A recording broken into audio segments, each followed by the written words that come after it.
Hello, everybody. So before we start, I would like to just take a minute to thank the people at Payoneer for this opportunity to share this topic with you today, and especially Bridzi, Ron, and Jen for organizing that, for putting me in touch with the right team, and all of that. It's really a pleasure for me to be here with you today. So once again, thank you very much.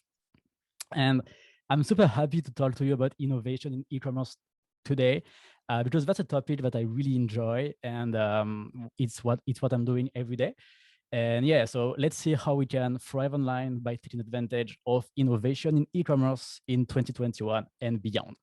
So first of all, I like to always remind why innovation is so crucial, why innovation is so important. I think first of all, as everybody know, because of the pandemic, competition in e-commerce increased a lot. It increased really, really much. There's of course more buyers, but also much more offers and ads. Like on any social media platform or any ads platform, there is much, much, much more noise, let's say. And yeah, and innovation allow people to differentiate themselves. It allow businesses to differentiate themselves. And as always, the first to innovate and to differentiate themselves are the one who get the most benefits.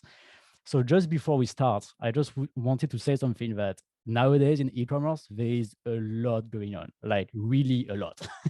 Like there is so many things going on right now, so many investments, so many new startups, so many new technology. So like the latest innovation I added into this presentation was yesterday at 10 p.m.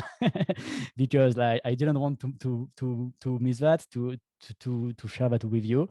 But yeah, there is really a lot of stuff going on, and that's super cool. So I'm happy to talk about this topic because once again, it's really something that I'm doing every day in my daily life, let's say.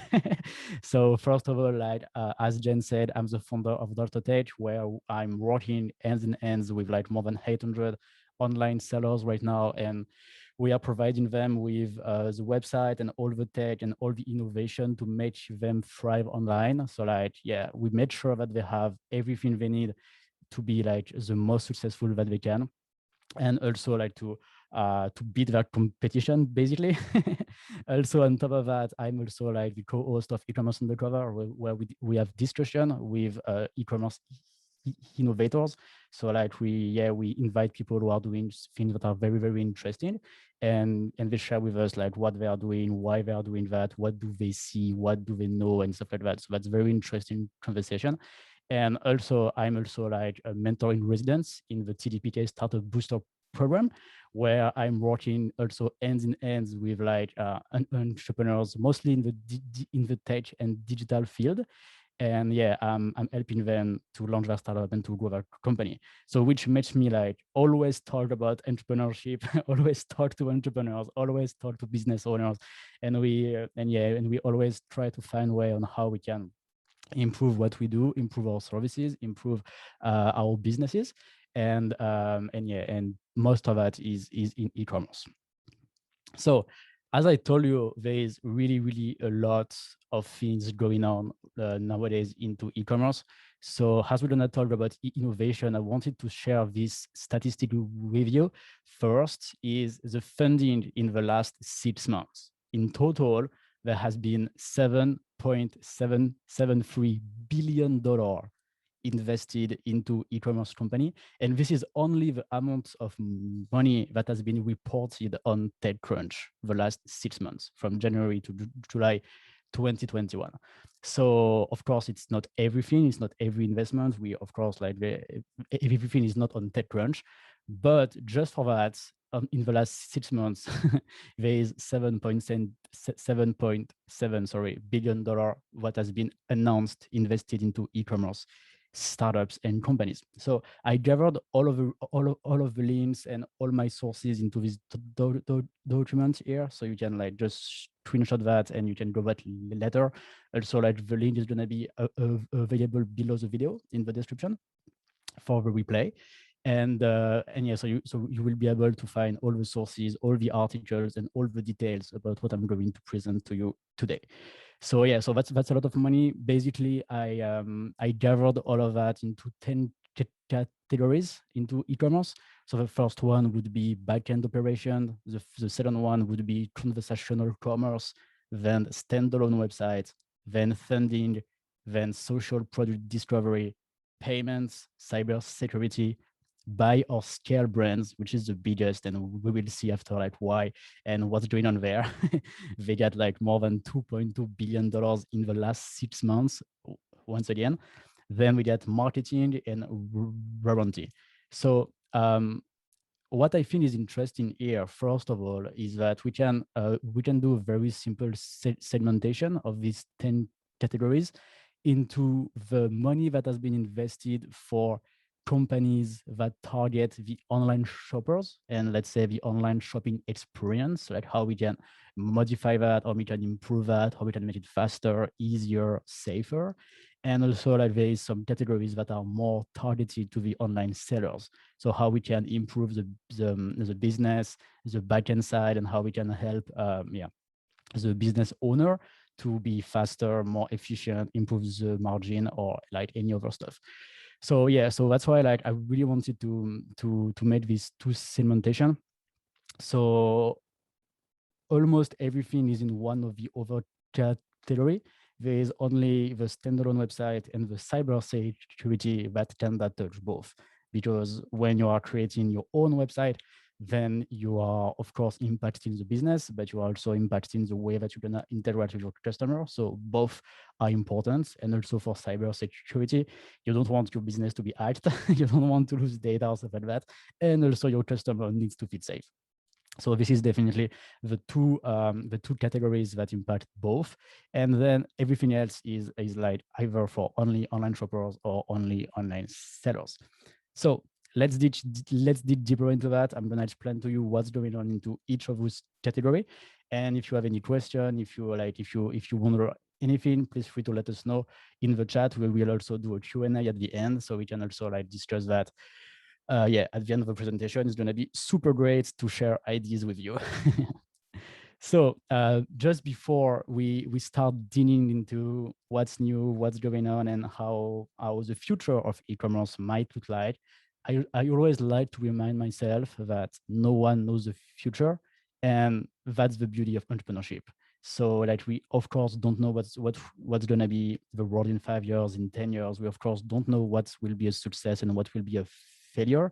But however, innovation is not creating some cool stuff. Like online shoppers, they don't use techie tools. Most of the time, online shoppers, they don't really care actually. Like only what they want is to be able like to buy stuff online. And I have two examples of that. It's two like stuff that looks pretty cool, that looks pretty promising, but online shoppers that just don't use it. For example, we get social commerce, the ability to pay via social media. So on paper, it looks super cool because if you are on Instagram, you see this beautiful t-shirt and you're like, okay, I want to buy that. I want to pay that. Nowadays, you still need to go on the website or on the marketplace like Lazada or Amazon and then buy the t-shirt. So why not pay directly into Instagram? It made complete sense. But yeah, it has been tested. It has been launched like already a few years ago, and it has never been really widely used. So yeah, still it's in infancy. And then another example of that would be the augmented reality stuff. So the ability to visualize products before you buy them, which is pretty cool. And there is a lot of apps that are doing that, either for clothing or for home furniture or stuff like that. But yeah, same. It has been here for a few years and it never really took off, like yet, maybe. So yeah, I really like to make this point before we start because it's very easy to get super excited about innovation. But yeah, let's remind ourselves that most shoppers, they want something simple and they don't use techie tools. So now we can ask yourself like, okay, so what do customers want? So basically I gathered data from my sellers, from their customers, and also like I have a report from Global Web Index that asked more than 100,000 online shoppers about what is important to them. So also, I'm gonna put the link into the description below the video, so you can just go check yourself if you want. But yeah, basically when we ask customer like what do they want, or if we ask online sellers how do they want to, like what new thing do they want to be able to improve their business by improving the customer experience, like the answer that we get are the following. The first one would be to trust the online platform, the website, the brand. Like people, of course, want to feel safe. They also want to love the brand, which includes personal relationship with the brand. They want to feel valued. They want to feel important from the brand. They also want the brand to be environmentally friendly. That's a hard word to say with my French accent. But yeah, if they want the brand more and more to care about environment, to care about the social part of the business, that's more and more important. So yeah, this is the trend that we see when we ask customer what do they want.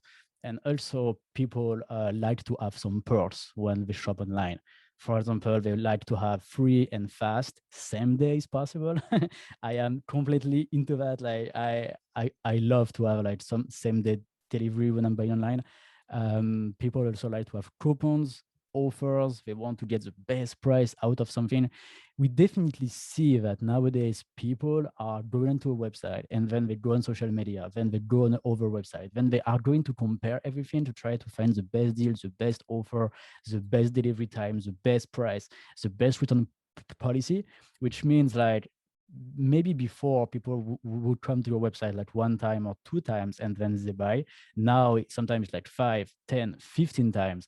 So like the time to buy definitely increase. Like really people are going to compare and talk to their friend and share and et cetera, et cetera. So the time to buy increase. And that's important to keep that in mind. People also like to have real customers reviews. That's why they are doing on social media. That's why they ask their friend.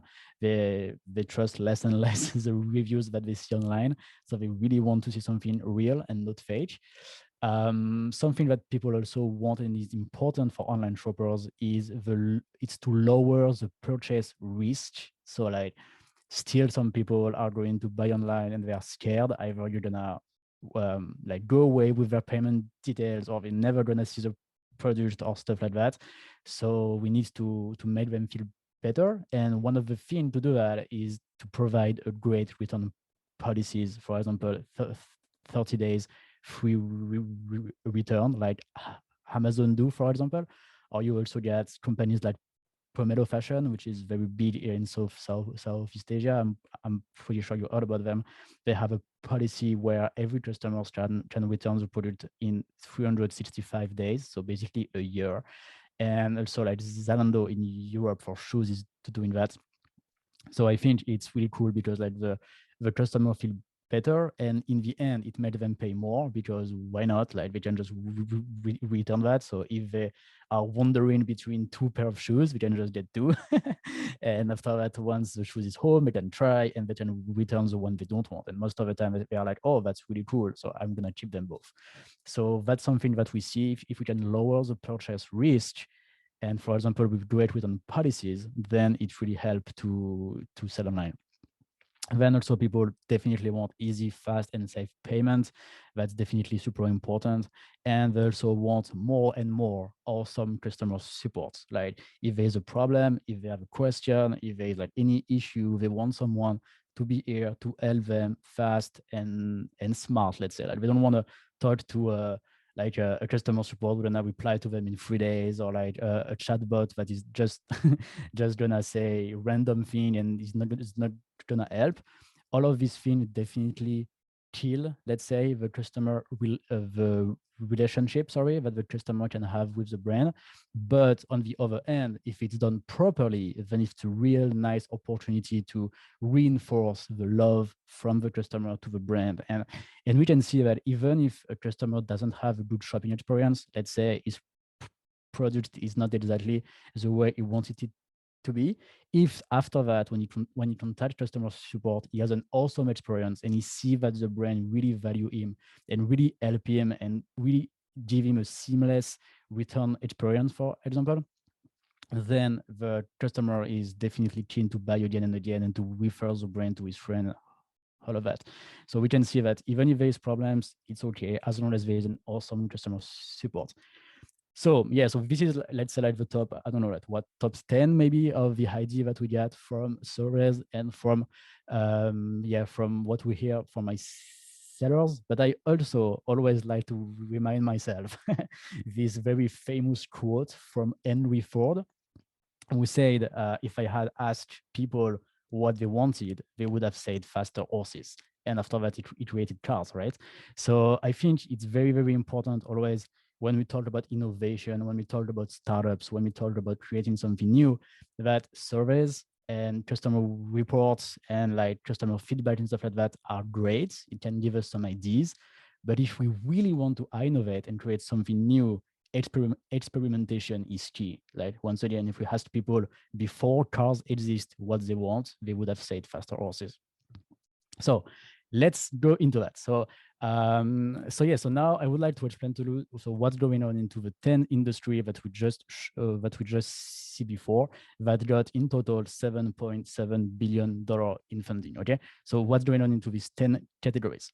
Let's start first with backend operations. So in the last 6 months, once again, I insist on that because that's only in 6 months, on TechCrunch reported that there was $1.6 billion invested into companies that are helping the backend operations of online sellers. Okay, so this is completely targeted to online sellers. Here, what we see is that there is definitely a workflow challenge, especially for brands that are scaling, and there is more and more and more brands that are selling online.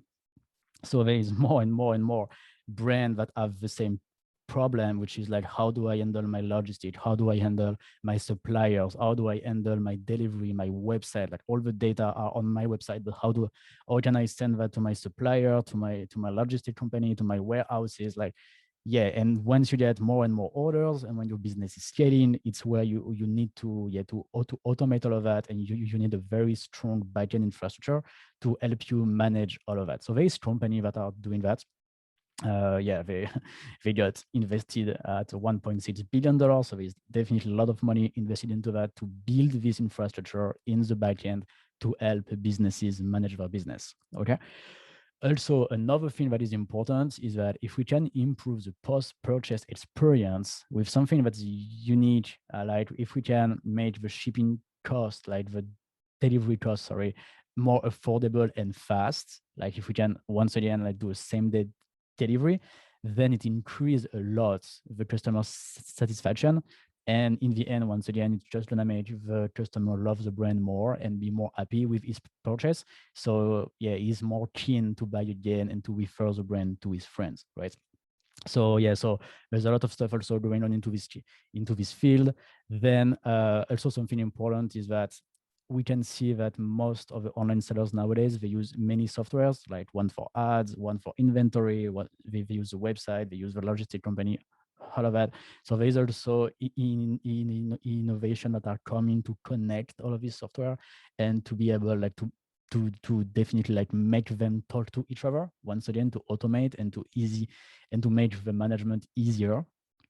And yeah, like the overall goal of that is definitely to make it easy for vendors to deliver that customer. So something that we see, for example, is that we see more and more companies that copy the model of Amazon FBA. For those who are not familiar, sorry, with Amazon FBA, it means fulfilled by Amazon, and basically it's a network of warehouses that Amazon has, where the sellers can ship the product to the warehouse. Then Amazon is gonna stock them, and once you have an order, Amazon is gonna fulfill it and deliver to your end customer. So basically yourself, you just have to get your product, ship it to Amazon, and then Amazon is going to handle everything for you. So so that's super cool because like many sellers have been able to scale their business this way. So that's very nice. And now there's companies that are copying this model, doing the same thing, but not only for Amazon sellers, for like any kind of online sellers. And also something that I like, and something that I wanted to mention into that, is the offline to online connection. Like, because of the pandemic, once again, brick and mortar business had to reinvent themselves, right? They had to go online, or because the shop was closed, so they could not do any business, they could not get any customers. So they had to go online and find a new way. And here I'm talking, for example, about restaurants. Restaurant, when it's closed, they had to switch they had to switch to delivery, for example. But now that the world is starting to open again, well, not so much in Asia, but in Europe and in the US at least, as the world is starting to open again, now they have a very nice connection between their online channel that they built the last year and a half and the offline that they have always been doing, right? So now that the customer are coming back into the stores, now they can also have like a very nice integration between their website and their store, which is very interesting to me. And I think there's a lot of stuff that we can do here. So once again, there's a lot of investment here, and that's really interesting. Then the second categories for investment is conversational commerce. So here we get basically two things. We get, so just to explain to you quickly what does conversational commerce means. It's when we are going to do e-commerce, when we are going to either handle the pre-sales question or the customer support, either via a chatbot or via an augmented support agent, let's say. So actually, like, we are going to try to automate the sales process that a salesman could do, but with a chatbot. So like all the pre-sales question that somebody has. So for example, if you have a fashion store, you might, like, when your customers are coming onto your website, they might have questions like, hey, is my size valuable? Or like, is my size big or small? So should I take this size or this size? And like all of these questions in the mind of your potential customer completely prevent them from buying, right? So like if they don't have the answer, then they might not buy just because they wanted this answer. So thanks to a chatbot on your website, you can have someone, not with someone, but more something that can work for you 24/7, completely automated, and like can just answer all of these questions for you. So it can definitely help sales, because like all of these pre-sales questions that people might have are going to be answered. And yeah, so that's a trend that is growing. There's some issue here, like the issue of course of personalization. Like, as it's chatbot, it's automated, so it's never like completely fit to everybody. And I don't know for yourself, but for me, every time I had an experience with a chatbot, it was always a disaster. It was never like exactly what I wanted. And once I realized it's a chatbot, which is often very fast, like maybe the first message, you directly know it's a chatbot, so you know it's gonna be a disaster. So you know it's just gonna make you lose your time. You just want to talk to someone.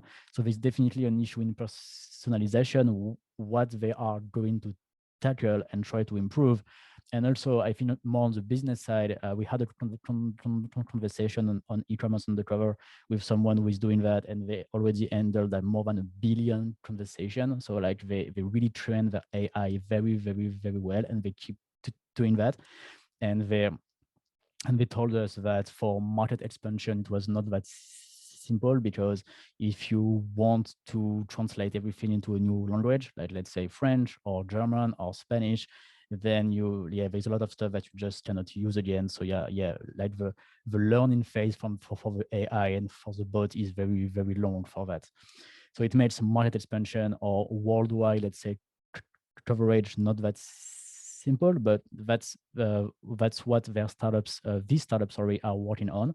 But an idea that I like, besides the bots, is the augmented support agents. So basically, the idea here is either to say the idea here is not to say we're gonna replace the customer support by a bot. We're gonna work 24/7 for us. We are going to keep human, but we are going to make them way more efficient by providing them a lot more information automatically, and maybe even like pre-type the answer, so they just have to hit send and done. But there's still someone who can manage that and be sure that the customer experience, the answer that we get, that we are giving to the end customers are great, and that we still provide a lot of value. And I really like this idea personally, because like I think you can still have a better experience for the customer if you have really human who are caring and who really handle the customer support well themselves. But if one human can handle more customers, then your support team can be smaller, so that you have less cost. So then you can have a better team for cheaper, and so it's going to be easier for companies to have great customer support if the costs are taken down, thanks to this technology that is going to help the agents to have all the information about the customer, like to have pre-type answers and stuff like that. So yes, so I like this idea, and let's see what is going to come in the near future. So then the third categories and the trend that we see that's growing and growing and growing is to have his own standalone website. Like more and more people want to build stores outside of marketplaces. This is a trend that we see. Like people see that when they are selling on marketplaces, they are not in control at all. Like more and more marketplaces are closing stores. They are stronger on their guidelines. They are still the owner of the marketplace. You cannot change the layout, you cannot change the design, you have no branding opportunity. And this is all of the stuff that you can do when you have your own website.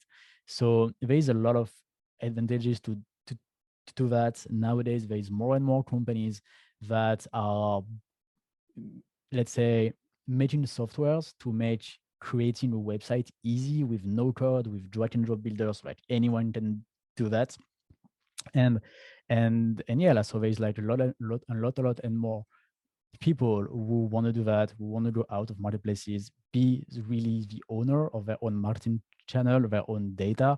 They also want to stand out in the crowd. So what I mean by that is that we cannot really sell to people, is one website, you're all gonna have the same layout, the same design, the same feature, and then you can sell. Because from the customer point of view, they don't like to be on the same website as everybody has. So people really want to be able to put their own marketing, their own branding. They really want to be able to customize their website the way they want, to be able to reinforce their brand and the customer experience. And you cannot do that on marketplaces because everybody has the same product page, everybody has the same shop page. But when you have your own website, you design the color, the layout, the pictures, all of that, so you can really make a unique and distantful, basically, experience for your customer, which make them more engaged, which make them more valued and stuff like that. So that's really, really cool. And once again, there's more and more software that are created to allow anybody with any tech knowledge to do that. So that's nice. And also like there's the possibility to plug in some innovative features that can be only built for standalone websites. I'm thinking, for example, of 3D product design. Like if you want to have a 3D model of your bag, for example, because you are selling bag and you want people to be able like to to turn it around and do stuff like that. If you are selling on Lazada or Amazon, then you just cannot do it because Amazon doesn't give you the features to be able to do that. So your only solution is to wait and hope that Amazon is going to do that someday. But if you have your website, then you can do it tomorrow because that's possible. You can also do augmented reality. You can also do live commerce. That's something that we see a lot more nowadays in the US and in Europe. And that's interesting because it has been in Asia for years. But like in Asia, people were selling through Facebook Live, through Instagram Live, and they don't really use their own website. And now they start to go get their own website. And in Europe and in the US, it's the exact opposite. People were using their own website, and now they're starting to do live commerce as well. And that's really, really interesting because you can do live commerce either on the social media platform, but you can also do that on your own website. And there's companies that are building that features, building that tech to allow you to go live on your own website with your own customers. And once again, it's a completely customized experience that you can engage with your audience and with your customer. And that's really cool, I think. Also, something that we see more and more is the ability to turn a website into a mobile app. So, like if you shop on Lazada, on Shopee, if you shop on Pomelo, if you shop on Shein or Zara or Sephora, like all of those huge e-commerce companies, they all have their own mobile app. So they all like kind of force you actually for some of them to download the app because they want you to have the app, because after that they can send you notification, they have your information. And it's very easy to buy on an app once you have it on your phone. So that's why more and more big, not really, it's not more and more, it's like all the big e-commerce company, they all have a mobile app, and they all really insist for you to install that. Unfortunately, once again, this huge company, they have a lot of developers, that they have a lot of money, so they can do that. But what about us? What about the small sellers? What about, yeah, like all the online sellers who don't have the team, the tech knowledge, and the money to do that? So that's why we have tools and software and startups who are going into that field to allow any small businesses to have his own app, no matter if they have tech knowledge or not, and to make it affordable, so anybody can do that and enjoy this app experience, let's say, for their customer, which definitely leads to more sales, more repeat sales, more engagements, and stuff like that. So that's also a trend that we see. And just before we jump on the next one, what I just wanted to notice quickly when we check on the 10 categories of investments, in that we have buy or scale brands, which is the biggest by actually quite far. So basically, the idea of buying and scale brands is like to buy a brand and scale it. I will explain to that in more details after. Then the number 2 is back end operation. Number 3 is funding. But it's like 3 categories that definitely requires a lot of money. Like you cannot build warehouses, logistic companies and stuff like that with small amount of money. You cannot buy companies and then scale them with a small amount of money. And same for funding. If you wanna like give working capital to people, then you have to have this capital, right? You have to have all of this money valuable.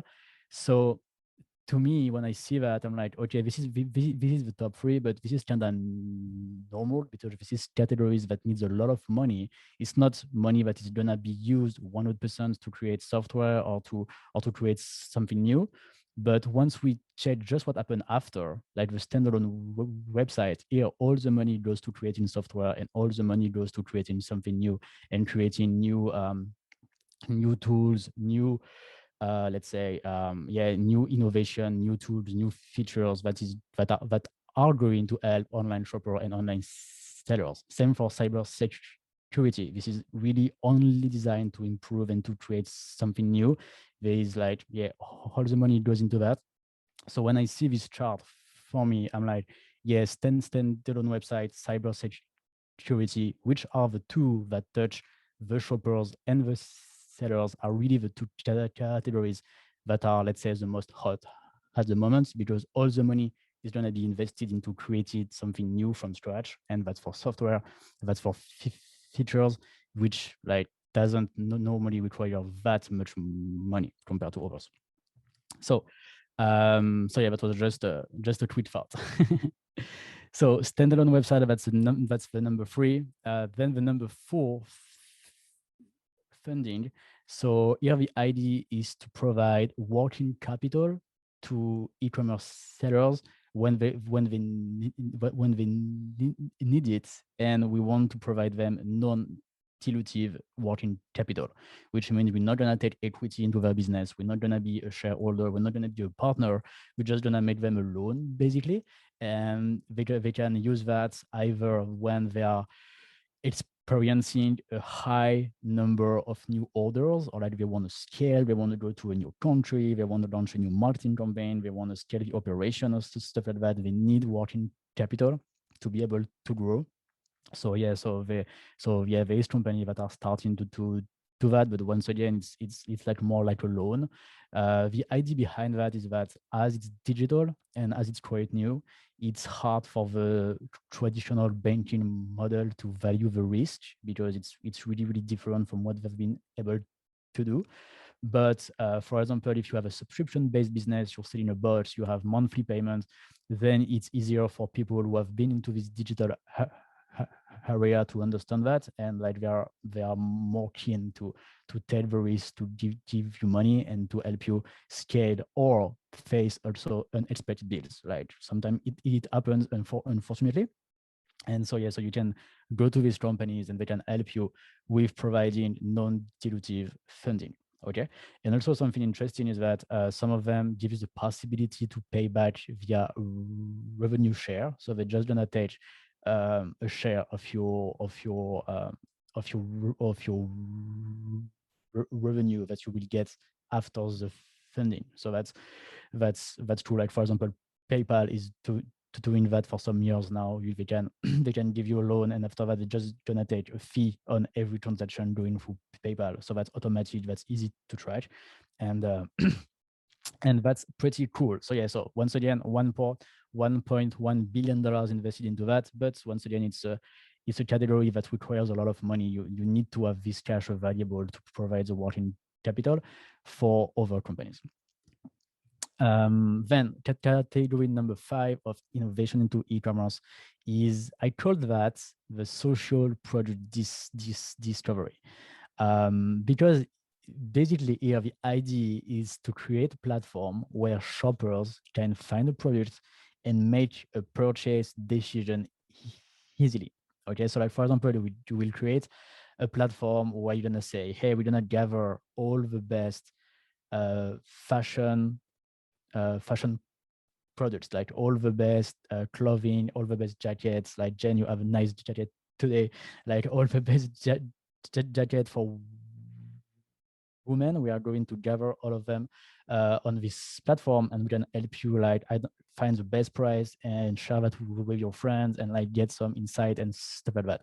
So this is basically the idea to aggregate. Like they don't sell directly on the platform, they just aggregate offers and products from other websites. And once the customer is ready to make the purchase decision, then they send this customer to the original website. So that's why I call that social product discovery, because they don't sell anything on this platform. It's just for discovering product. And also most of the time, this kind of platform, they are targeted to specific niches. Like for example, they're gonna do only fashion, or they're gonna do only music instruments, or they're gonna do only I don't know, like tech tools or stuff like that. It's very, very, very niche. And also they are designed to help shoppers find the best price. So they can do like a product, like a price comparison between sellers and stuff like that. And in the end, the shopper can find the best price for the best product. Okay, so for example, there's this quote from one of the startups into this field that says, hundreds of millions of fashion lovers rely on us to decide what to buy.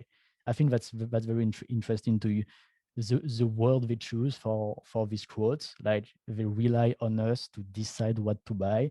So like thanks to this platform, their fashion lovers can go there and can like find ideas of what they can buy, and like we can have somebody to help them choose and stuff like that. And this is social because this platform encourage people to look for products with their friends. They encourage people to share that and stuff like that, which of course also makes the platform more help definitely with the marketing of the platform. It helps the platform to get more known. So this is what they are trying to do. And they gathered $238 million for doing that.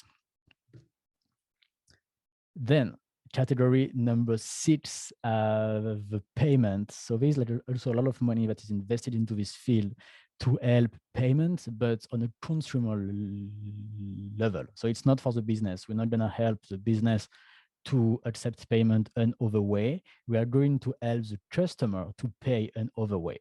Okay, so this is for B2C and B2B. So so they are doing things in both categories of business.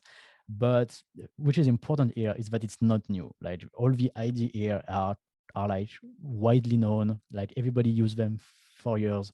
What is new is that the technology has enabled this idea to come all the way down to the consumer level. So now the consumer who is gonna shop for a dress on a fashion website will be able to use this kind of payments that normally before was not available.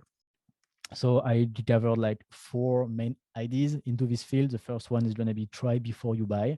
So basically here you go on the website, you like this dress, you click the try before you buy option, you pay with this option basically, then you get the dress at home, and then you can just try. And if you don't like it, you can just return that. And if you like it, you keep it and then you pay. Like you don't pay before on the website, you pay maybe a week later or 2 weeks later, but you can still say, no, I don't want that, and just return it. And there is no payment. So it's not like payment plus refund that what we do normally is like no payment at all, unless you decide to keep the product for yourself. So yeah, so with that, try before you buy. There's also the option to buy now, pay later. So we saw that with credit card. Like once again, it's not new. When you pay with your credit card, you can choose to defer the payment as a later date. So now customer can do that also for e-commerce. We can go on the website, get products, and just pay later. But here they have to pay. It's not like try before you buy, where you can still like just send the product back and don't buy it. Here with buy now, pay later, you paid. You pay. You're just gonna be deducted on your bank account at a later date, but you paid. Then there's also the possibility nowadays to pay with installments. So like, I don't know, you buy your iPhone, it's kind of a lot of money. So you want to pay in 24 months or in 12 months. Now that's possible. So Apple is providing that for years, but now there is companies that can provide that to almost any kind of online stores. So that's kind of cool, because if you have like a more high ticket product or something like that, it can be nice and definitely help your customer for buying, to allow them to pay in multiple time. And also there is some startups that are creating new ways to pay on mobile fast. Like a lot of e-commerce transaction happen on mobile. The numbers is completely different between in the industries, but there is more and more. And yeah, so like the faster we can get the customer to pay on his phone, and the better it is in the end for the online sellers and for the business. So there is company that are doing that. Here, based on my experience and from what I see, I would say when you go to this kind of payments, it's very, very important to keep in mind that you need to keep things easy. Like if you are selling something online, and if on your website you say, hey, you can try before you buy, you can buy now, pay later, you can pay in installment, you can pay via PayPal, you can pay via credit card, and you give your potential customers 10 options, that's absolutely not good. Like you are going to kill your conversion rates. So people are not going to buy it just because they don't understand. There is way too many options. People are lost. They don't know what to choose. Okay, so this is kind of something that I fear here, is that if there is too many options for the customer, it's actually not gonna help them. So let's see how it goes. But it's very important to keep in mind that we need to keep things easy, and we need like, yeah, to be careful in the number of choices that we give to the end customers when they buy on our website. But after I say that, it's important also to notice that customers seems to like it. Like some company already launched, some company already do that, and customer definitely seems to like it. They like to be able to buy now, pay later. For example, it definitely help the online sellers. Personally, my sellers have requested this integration with these companies a lot the last few months. So of course we did that. So it's all good. They can use that. But yeah, this is something that has been requested from the customer and from the sellers, and people are using that. People like that. It's not widely used. Like it's not like a lot of people. It's not a huge majority of the transaction that goes through this new way of payments, but maybe not yet. Like we can definitely see a trend of people who use that, who like that. We can see this trend growing. So maybe just a matter of time before it's like very, very widely used and people really like use that everywhere. So yeah, just keep that in mind. It's something that already happened. People like it, and it's growing. So once again, no one knows the future. So let's see where it goes. So that's for the payment, $583 million invested into that in the last 6 months. Then point number 7, the cyber security and fraud.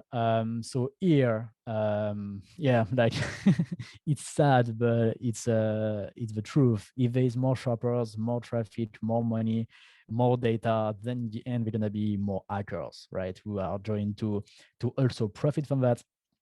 So basically, the companies here, they are going to fight against cyber attack, like to help the online sellers, to help the tech provider like us, for example, at Dr. Tech, to find against that and to protect all of our sellers, all of our online stores.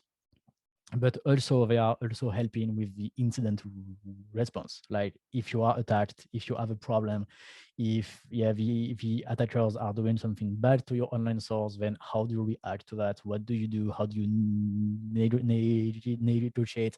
How also you handle like customer data privacy, all of the question regarding RGPD and all of this stuff, like how do you handle that under an attack, and how do you protect all of this data? So yeah, so this is definitely a hot topic nowadays in e-commerce. So that's why like, there is a lot of money invested into that. Once again, it's for creating services and products. So this is not for buying warehouses or not for investing into other companies. It's really only for creating products. So I think that's a lot of money invested into that. And yeah, so this is really hot right now. Also, an over topic into cybersecurity and fraud is the identity and how we can prove the identity and how we can avoid credit card fraud in e-commerce. So this was a topic very, very hot in the offline world, let's say.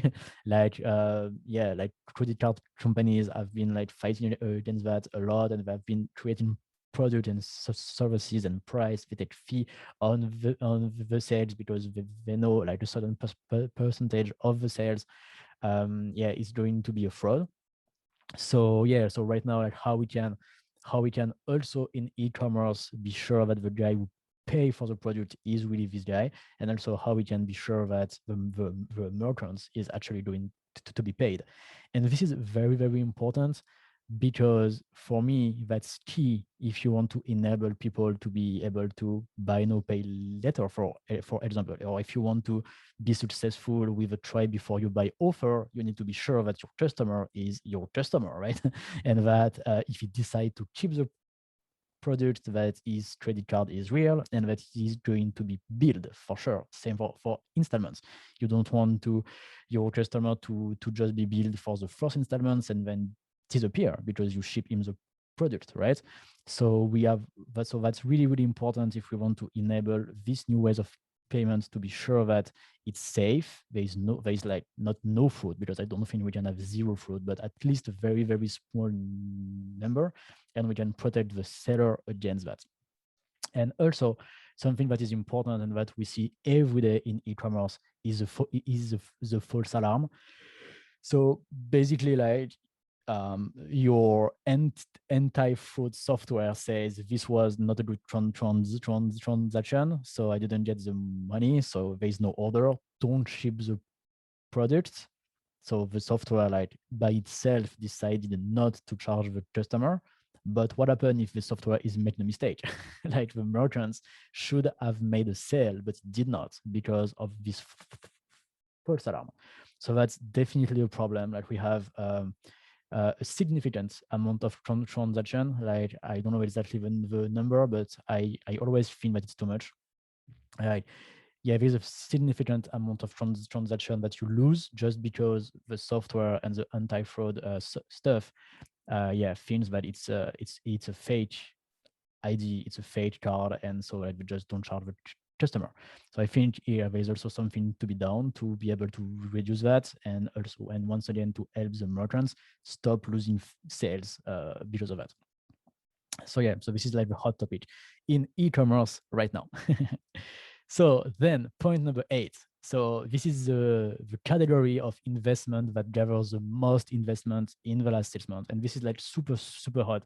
So I'm sure that this number of $2.35 billion announced, like, yeah. So once again, this is only the amount of money that has been announced on TechCrunch. So maybe there's other companies who are doing that and that are not being announced on TechCrunch, but it's already a huge amount of money. And I'm sure that we are going to see more and more investment into this field because there is more and more companies that are just basically doing the same thing. Like, like I really don't have much things to say here, despite the huge number of investments, because they are all doing the same thing, which is buying promising e-commerce brands and then scale them. Like that's it. Like, you're just gonna go to someone who is doing good, someone who has a nice product, someone who is on an uptrend, and say, hey, I'm gonna buy you. And after that, they believe that they're gonna be able to provide growth to this company through better operations, through a committed team. Because like, if you, for example, if you launch an online stores, you are selling clothes once again, and you start to have some success, but you are doing it yourself with maybe a team of 2 or 3, so you have a small team, but like they can provide a bigger team, bigger experts in their field. So they believe that with this kind of team, of operation, of skills, they can be like, we can get better results out of your brand. And then they also provide like strategy, data, and also economy of scales. Like if you buy 2 brands, 10 brands, 20 brands, maybe there is way for them after that, like to gather the logistics, to gather the warehouses, to gather the marketing stuff, and all of that, to be able to take the cost down and to, in the end, improve the margin from the brand they bought from you, right? So yeah, so once again, it's not something new. It's something that we saw in the offline world a lot. But yeah, but nowadays it's super hot. Like there's many companies that are starting, that get a lot of money to be able to do that. It's all over the world. So from their point of view, like from this company who are doing that point of view, it's a huge competition. Like really, like every week almost, there's a new company that just raised 300 million in funding to be able to buy this Amazon's brand. So yeah, so actually, like if you have a brand and you want to sell it, maybe that's a good time. Maybe you should contact some of these companies and try to sell them, because once again, like as the competition is huge between them, they are offering some like crazy perks. Like for example, they say, hey, we're gonna give you the money in 30 days, and we're gonna buy your brands in 1 month.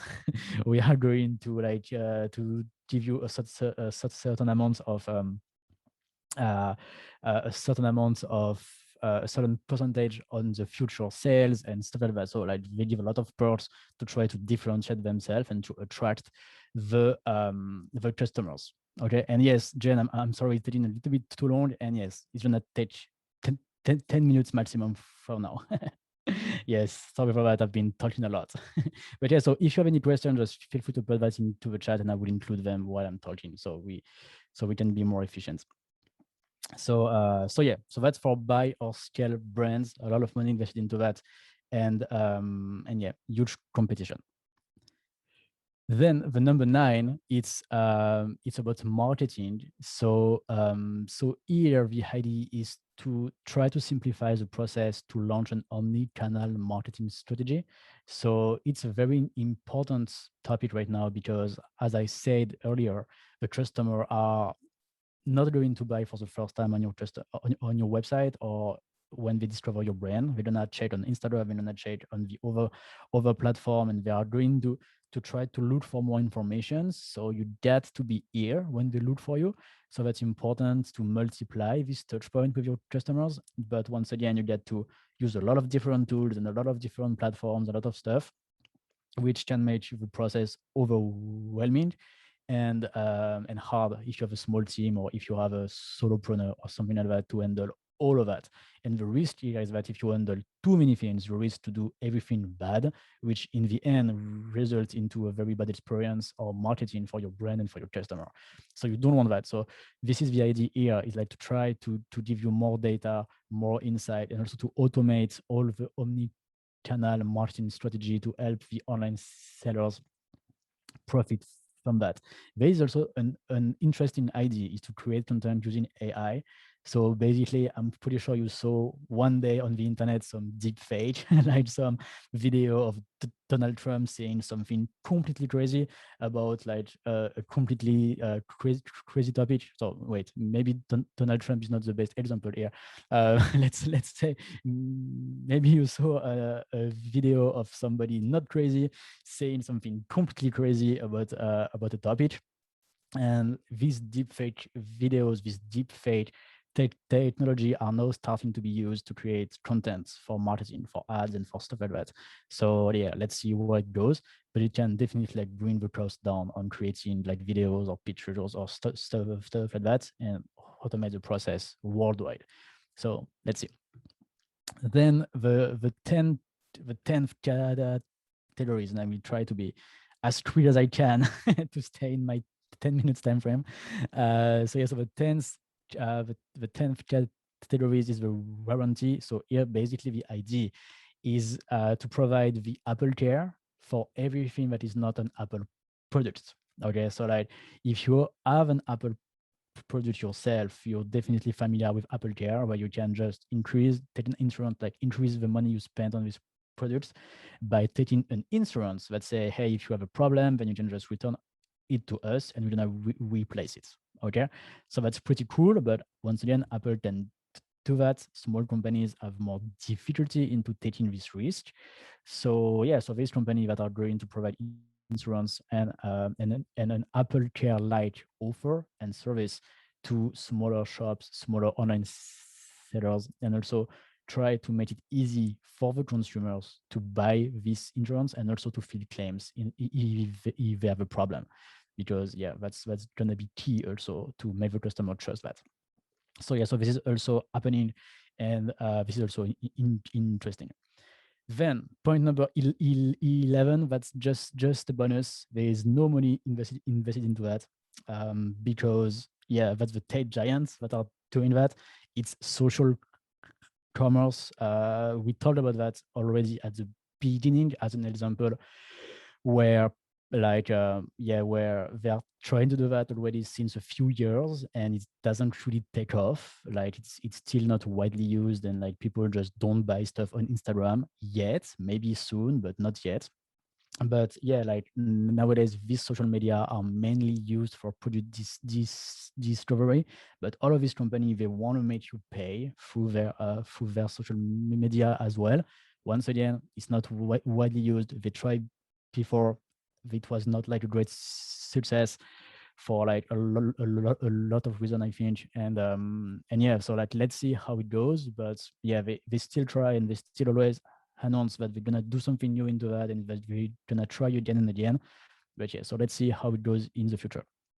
And also YouTube is doing some test pilot right now with like allowing people to shop directly during live streaming for, of course, selected companies. Not everyone can do that right now, but you remember we talked a little bit about live commerce earlier. So like they want to attract those live commerce people to do that on YouTube, and to be able like to make their customer pay directly on the YouTube platform. So no need for a website, no need for a marketplace. You can directly have the whole experience inside of YouTube. So they just start now. So let's see once again where it is going. So yeah, that's all for the categories that I wanted to share with you, and all of the ideas that are being built right now. So we talked a lot about VC money. This is like definitely investment from venture capitalists.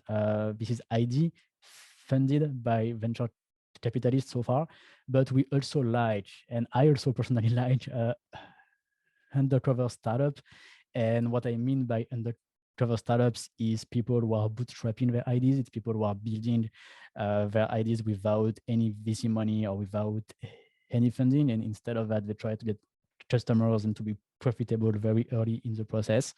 And I really like that also. Unfortunately, there is less information about this company because they don't any PR, they just need customers. So, but as we're talking about e-commerce, we're talking about digital, which means it's easier to launch something. It's easier to start at a small scale because everything is on the internet. Building a website is cheap. Going to advertise on Facebook is cheap also. So it's very easy for anyone to start. And I'm sure there's a lot of new ideas and promising startups that are undercover at the moment and that might pop up and do something great in the very near future. And for example, I just made a quick list of ideas that I would like to see, like some in innovation that me personally I would like to see. And I will directly go to the next slide about like what is your future. Like let me know in the comments while I'm sharing with you some of my ideas and some of the things that like I could dream about e-commerce. Like let's say let's dream right now and let's imagine like how e-commerce like can be in 5 or 10 years. Like what do we imagine or what we would like to see? Like if you want to share with us some idea that you have in the chat, that would be great, so we can discuss that and share some ideas. But for me personally, I think that payments is still something that needs some new commerce. So like maybe Payoneer is going to come here and do something awesome, I'm sure, for the B2C. I mean, like not for the B2B side, but for the B2C side. So from the online seller to the online shopper, there's still too few companies that handle way too much transaction. And some region have very limited options when it comes to e-commerce payments. So they cannot just take the payment, so they cannot really do e-commerce. So yeah, so I think we get to make it even easier for merchants and like provide more solutions. So once again, maybe Payoneer, you are welcome into this field for the B2C payments. Then also, I would love to see something new into marketing and traffic generation, because nowadays there is Facebook, there is Google, and they almost have all the markets. Like I mean, besides marketplaces, and yeah, like that's it. So I really would love to see something new into that. And there's some ways to drive traffic to your website and some awareness to your company without using these two tech ads giants, let's say. Then also something that I like is to blur the line between the offline and the online world.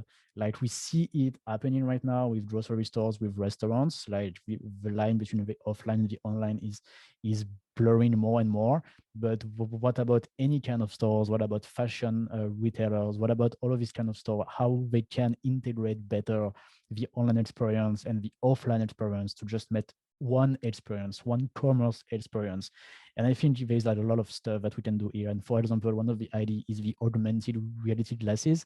We can imagine, like let's dream once again, but we can imagine going into a shop, thanks to these glasses, have all the information about the product, where it comes from, what's the materials, like what's the story behind that, and then just buy online on the website and get it delivered at home later on the day. I just don't like to carry bags all day long with me when I go to the mall. So why not just buy on the website while I am in the shop and just get it delivered at home? So I don't know, maybe that's a crazy idea, maybe not. Let's see once again what is going to happen, but that's something that I think is interesting. Also, something that we don't talk a lot, but it's the server side, the tech side. All of those websites, all of those e-commerce stuff needs to be hosted somewhere on some servers and some data center. And the recent growth of e-commerce have not seen a new technology coming on the server side and on the hosting side, which means a lot of companies are just using the same thing. So it just makes it easier for hackers, basically. So yeah, so let's see if we can let's innovate into that to make website faster, more safe, or I don't know. Let's see what we can do. And then what about drone delivery? That was something we talked a lot about the last few years, like what's happening there now. What about also do something more environment friendly, like in the surveys? That was something important for the customers, and we don't see really new innovation into that. So maybe we can do something. Then also I like this idea of local products connecting the farmers, the local farmers with their local buyers or potential buyers. When I was living into France, I remember loving to go in the mountains and buying some very awesome cheese from this great farmer.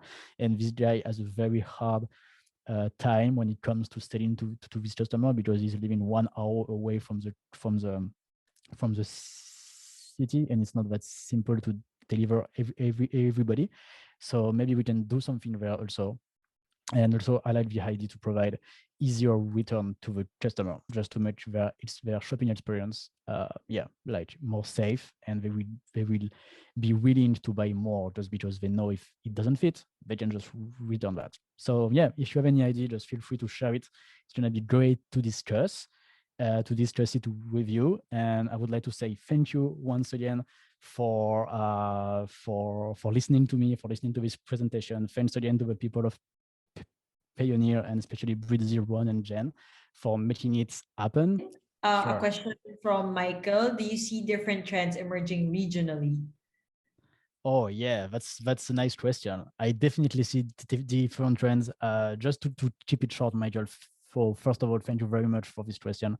But just like to keep it short, I think one of the biggest example I would say is in Asia, we see people doing live commerce. That's normal here, and they use conversational commerce, like just normally they handle transaction within Messenger, within Line, and within this kind of app. And this is something that doesn't happen at all in Europe or in the US, and it's just starting to happen there. For the European people and the American people, it's completely new. Like, wow, we can do live for selling our product. That's completely new, and for Asian people it's just not normal. So the way they are doing e-commerce is different. So the way they are going to tackle the next phase is also completely different, because the starting point is not the same. So I think like more and more people in Asia are willing like to maybe like create this infrastructure with the website and with the marketing, integrate that with social media, because they don't do that at all. And on the other end, in Europe, in the US, they are more like, hey, let's connect more with our audience through live commerce, through conversational commerce, and stuff like that. Does that answer your question, Michael? Is that fine?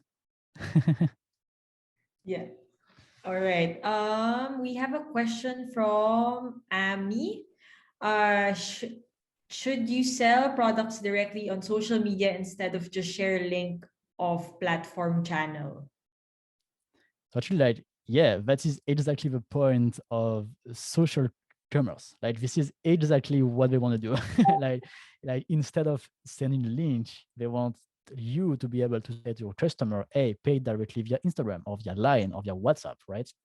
So this is exactly our point. Like, don't send the link, just stay here. But nowadays, it's not possible. So yeah, you should definitely send the link. Then I would definitely like highly advise to use your own website. I think that's much better for a lot of reasons, which include data and marketing and branding and stuff like that. And then yeah, just accept payments on your website and deliver your customer this way. Thank you. We have a question from Miko. Thanks, Martin, for an amazing presentation. My question is, working with startups and VC, coming from an e-com perspective, what are the things that make a startup scalable? What are VCs looking for in a startup? That's a great question. Miko, before I answer that, can I maybe ask you a question? Like, is your startup into e-com, or are you talking about any kind of startup? Do we talk specifically about e-commerce startups, or do we talk about like any kind of startups? Then we have an answer from Miko. Any kind of startup. I work as a COO in a fashion startup and a coaching startup. That's super cool. Okay, Miko, thank you very much for answering my question first to your question. So if we talk about like any kind of startup, okay, so I'm just giving you my own point of view. Okay, I'm just giving you my own point of view and how I like to scale startups and how I like to scale ideas, let's say, more in general. So myself, I don't focus at all on VC funding. I really love to bootstrap that and to try to to get customers and build on top of the early success that I can make myself at acquiring customers. Okay, so my thinking is very lean. Like I try to really like start small, make a very small offer, and then attract just the customers that are going to love that, and work on that, like get a better offer, improve my services, improve my team, and scale this way. You know, like, so it's very lean. It's very towards customer experience, customer feedback, listen to what they want, listen to what they need, listen to the trend in the industry, and see like how we can fit into that. And I don't focus at all on VC money. I don't focus at all on investors. I focus way more on how we can make my customer experience not great, not awesome, but super freaking awesome. Okay, like I really always want to blow my mind of my customer to make them like super, super happy, and I want them to pay from day one. So like I really want the company to be profitable, so we don't depend on VCs, we don't depend on investors. We can grow and scale thanks to the customer money, and yeah, that's the best way I think of building a startup. But once again, that's only my personal opinion, and yeah, people can have different point of view. But yeah, I really like the lean way and the bootstrapping way to launch any ideas. And one of the ultimate benefit of doing that, when you're really well connected to your customer, is that you get so much data and so much insights, and this helps you so much in building the right product, in not losing time of developing things that they just don't want, for example. And yeah, like it's very hard to be wrong when you listen to your customers. So you lose less time, you're more efficient, you can manage your business with a smaller team, and then if you just keep iterating that, you're gonna have more and more and more and more customers, a better product, a great customer experience, which means great reviews, great word of mouth. And if you just keep doing that, then you're gonna scale your company. And then if we talk about scaling at an international level, let's say, for example, that's interesting. That's we can talk about this topic because it's exactly what I'm doing right now with Dr. Tate. We are scaling the company outside of our initial markets. And then it's great because once again, when you bootstrap, when you have this mindset of being lean and be close to your customer, then all your marketing campaigns, all your marketing materials, and all the strategy to attract customer are very, very simple, as they all comes from the customer input. Like I know that all my marketing materials, they are only if they are full of words from my customers slides, and often before I launch any kind of campaign, I just share that first with my customer, and I'm like, hey, what do you think? Does that make sense for you? Is it going to convince new people to join us? And I think that's a very great way to scale. And after that, if we want to also include the VC into that, I think VC funding should not come too early, not to kill that preparation phase and yeah, this setup phase for the company. But once you really want to scale regarding marketing or regarding logistics, for example, we talk about fashion. So there's definitely an issue with delivery and storage of the goods. So once you get to a point where your apartment is too small, then yeah, that's the moment where you can go to VCA and present them your success, your growth, how you operate. It's going to be way easier to convince them. Like if you build your company to avoid VC funding all the way to do everything by yourself, it's just going to make everything more attractive. And then people who are going to be willing to invest into you. And I talk about that by experience because I don't get VC money for Dr. Tate, but I had so many offers, really, just because they see the way we operate, they see how good our services are. But I just say no to everybody, which makes me even more interesting, right? So people want to invest just because I tell them no. So the moment I will need that, I know exactly who to call. Does that make sense? Thank you, Martin. And I just, and Miko says thank you also. One of our attendees, I'll have this as our last question, I guess. Fernando is asking, what's the difference of Payoneer from competitors like PayPal? I think, Martin, can you help me with Oh, this? sure. Because I'll be biased. That's for sure. So I am less biased than you because I'm using Payoneer from my business. So I'm using PayPal also. I'm using Stripe also. So I'm using like all of them. And actually they are different use. And I will just explain to you the flow where I am using Payoneer personally, and also like how I tell my merchants to use Payoneer. Basically, we connect Payoneer after PayPal. So like you charge your customer through PayPal because Payoneer cannot do B2C. So like we charge the customer on the website through PayPal or Stripe or any other payment gateway that you can use. And where Payoneer is awesome is that they can get the money from PayPal, from Stripe, from this payment gateway on this Payoneer account. And after that, once the money is on this Payoneer account, basically you have two choices. Either you can have a card and you can just spend this like as you want, or you can also transfer between Payoneer accounts. And the transfer between Payoneer accounts is instant and free. So that's super cool. And so like, for example, if you want to pay your suppliers, if you want to pay your partners, if you're working with affiliates, if you're working with like any kind of marketing expenses, if you use Payoneer for that, it's going to be instant payment and free, which is not the case with PayPal because for B2B transaction, they take a 2% fee. So that you are paying a fee when the customer pay you, and then you pay again a fee when you pay your supplier. If you go to Payoneer and pay your supplier this way, there is no fee. So that's great. And also Payoneer has multiple currency, multiple cards. So maybe I'm selling too much Payoneer, but we are definitely using that at Dot.h for all of these reasons. And also the team at Payoneer is great. So yeah, I'm very happy with this. So if I can and give you my experience, that's awesome.